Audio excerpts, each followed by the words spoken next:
Mark calling from Dallas, Texas. Mark, what's going on? Hey guys, how are you doing? Doing pretty good. My call screener, our call screener Katie tonight, just put I've seen UFOs in the description for your call. So what do you mean, Mark? Accurate. You've seen UFOs? What's going on?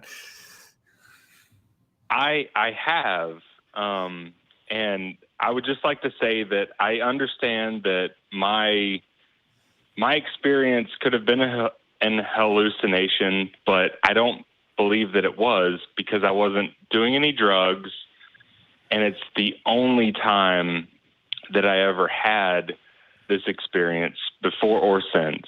Okay. And have either of you ever had any similar, I won't say similar, but have you guys ever seen anything that you can't explain in the sky? I've definitely seen things in the sky that I couldn't explain, but most of that, when I think about it, is when I was a kid, and I probably just didn't know what the best explanation was. In my adult life, I don't think I've ever seen anything like that. What about you, Aron?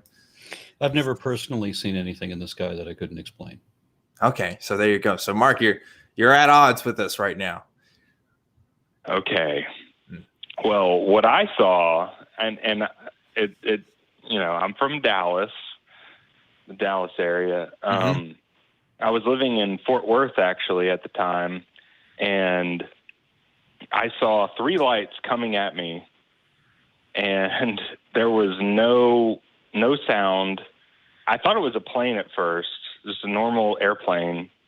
But as it got closer, there were no sounds, and it went over, and then it shot off into the distance, and I could see they were like it sounds insane. It sounds crazy, and I understand that, but I don't understand what it was, and I don't know.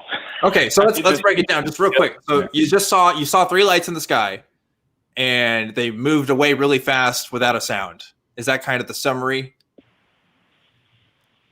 Yeah. Like, do you know, like when you see an airplane coming at you, they have the 2 lights on the wings and then one at the nose? And sure. Yeah. Yeah. They have the lights underneath the wings. Okay. But you're saying it couldn't have been that because you didn't hear a sound, or at least maybe you don't think that's the most likely explanation. Yeah. Well, there were no jet noises, so it wasn't a jet airplane. Maybe, I don't know. See, well, here's what I'll first say. You're calling him from Dallas. The Dallas airport is one of the biggest airports in the nation, probably if not the world. I don't know. I know there's lots of stuff flying in and out of there. I wouldn't be personally surprised if you saw a plane and you just couldn't hear the noise. I mean, there's a lot of stuff that could blanket that for whatever reason, depending on what environment you're at. I don't know, because and it's also hard to talk about stories which are, can't be corroborated outside of eyewitness testimony, right? I'm not saying that it's totally anecdotal. Yeah. But my first thought is just because you didn't hear a noise doesn't mean it couldn't have been a plane or couldn't have been some sort of aircraft. I think there are definitely explanations as to why that could be the case. But Aron looked like he had something to say about it. I don't know. What did you think, Aron? A couple of months ago, I remember seeing a plane come into Love Field, and I was surprised at how close the plane was, and yet I couldn't hear it because I'm in a very noisy area, and it's coming at me. So, I mean, it's one reason why I wouldn't have heard it. But I mean, just to go to outside of that, let's say you saw something that actually was spectacular. There was a movie called Firefox with Clint Eastwood where they're talking about, stealing some spy plane. And the funny thing is that spy plane was based on the SR-71, which hadn't been released yet. And so they released this thing and they say, oh, here's this plane we've been secretly using since Vietnam. We just didn't tell anybody about. But now we're going to tell you about it. And I thought, okay, well, they're going to come out and they're going to release the fact that they have an SR-71 and have been using the SR-71 since the 60s, and that it's hypersonic and go Mach 3 and can ride on the edge of the atmosphere and all this. So why would I believe that they don't have another even better secret plane now? Yeah, that could be true. Go ahead, Mark. I'm sorry. I absolutely agree. Like, what I saw was completely, it makes no sense to what I know, in my own experiences. It was wild and it was weird. And I don't know. I just thought this, people do see these things, and it really makes for some confusion, And I'll grant you that not all of them are explained. Not all of them are ever identified. Yeah, and Mark, if you watch this show, you're obviously a smart guy, right?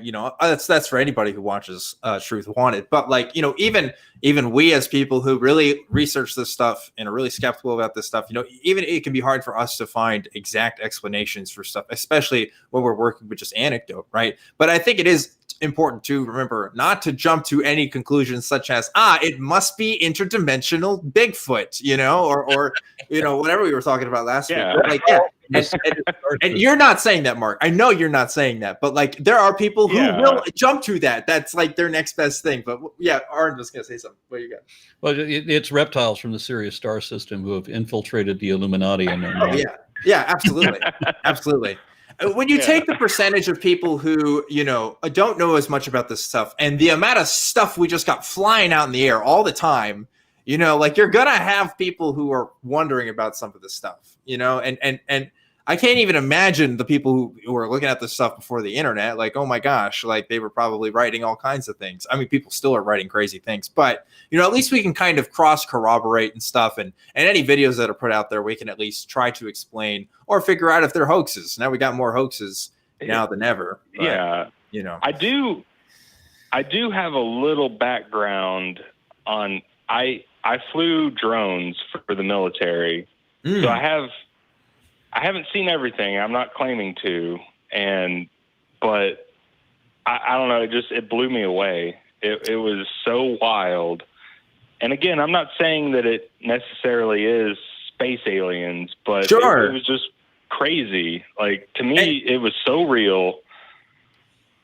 Yeah, and you know what, Mark? Those videos that were released, was it by the Pentagon recently, in the past couple of months, about those unidentified flying objects that they saw like over a decade ago now. The pilots from those videos are also saying that they don't know what those were, and they're pilots and stuff. Now, that's not to say that a pilot may not necessarily be, completely informed on everything that's going on geopolitically and stuff. Maybe there's some sort of aircraft out there that somebody has that they didn't know about or whatever. But, I'm not surprised. I'm not surprised that even somebody like you couldn't figure it out. I think it's hard. It's hard to, especially when we're talking about distant objects that we're just using, we don't have a really good reference point for them. And Aren't you brought this up just before showtime?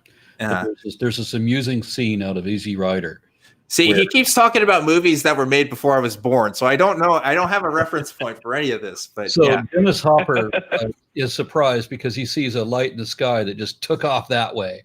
And then Jack Nicholson starts telling him about these Venusians that have been coming here in an advisory capacity for decades.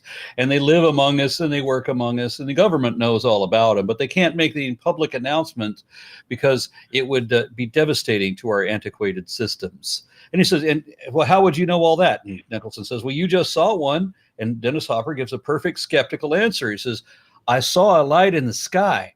I didn't see it working here. Yeah, that's a good one. Well, Mark, thanks for calling in with your story. Hopefully we gave you at least something to rattle your brain with. Probably maybe nothing you hadn't heard before, but hey, it's a weird story and I'm glad you could share it with us. Can I say one more thing? Sorry. Last thing, Mark. I think it's the perfect show. Perfect show for what? Bullshit. Well, yeah, but Dugway Proving Ground. Have you ever heard of it? No, I don't think so. It's up in Utah, and I've seen it on alien shows. It's like kind of like Area 51, but not as popular. Okay. People should not think anything of it. I've been there, and it's just another military base. I just wanted to say that. Like, okay. I just want to tell you, like, it is a weird base, but it is not There's nothing weird going on there. Yeah. Because they've moved all of that really weird space alien shit and Illuminati nonsense and the correlation between the two, and they put that in the basement under the foundation of the Denver airport. Yeah, or in the Smithsonian. Oh, yeah, I've heard that as well. Yeah. That's why they have the demonic horse with the laser eyes. Yeah. It's all under there. Well, Mark, thanks, Steph, for calling in. Appreciate the story. Hope you have a good rest of your night. Yeah, I actually, I remember, I think my family and I drove by at least the outside of Area 50. Well, I don't know if it was Area 51. I think it was another Air Force base somewhere out in the desert or something. You know, it's just a base. It's just like, you know, you can't really see much from the outside, but the secret's inside, man. We did go, my family and I did go to Roswell, New Mexico. And if you go to Roswell, oh my gosh, man, they play up that alien stuff so hard. It's like all these alien themed restaurants, and they got the museum there and stuff. Like that's their boom, the tourism scene, you know, people coming to see stuff. It's pretty wild.